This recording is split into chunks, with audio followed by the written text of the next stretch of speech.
Audio 22. Good morning, listeners. I guess a lot of you are at home getting ready to go to school. You're probably thinking about everything you'll do at school today. Well, this morning, I'm talking to Monica about where she studies.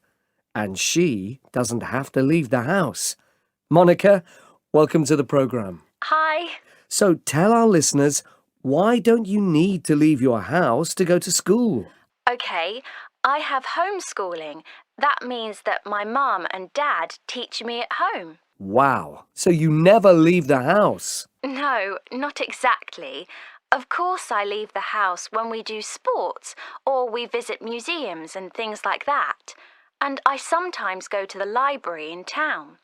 But I have all my lessons in the dining room. And do you study the same things as other children who go to school? Yes, my mum follows the same topics as teachers do in schools.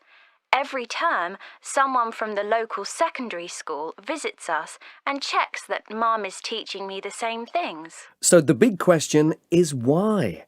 Why is your mum teaching you at home? Well, our local school is very good and there are some great teachers there. I liked my classmates and my marks weren't very bad, but the classes are very big. It's hard for teachers to answer every pupil's questions or help every pupil to do their best.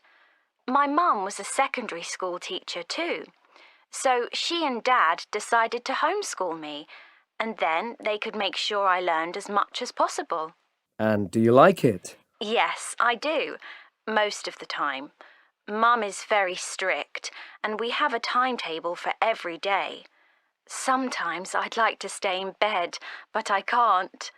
Sometimes I'd like to talk about the work I'm doing with a classmate, but most of the time it's fine. I go to lots of sports and music clubs, so I meet friends then. Well, thank you, Monica. If any of our listeners have a question for Monica, phone our number or email your question to me at the studio.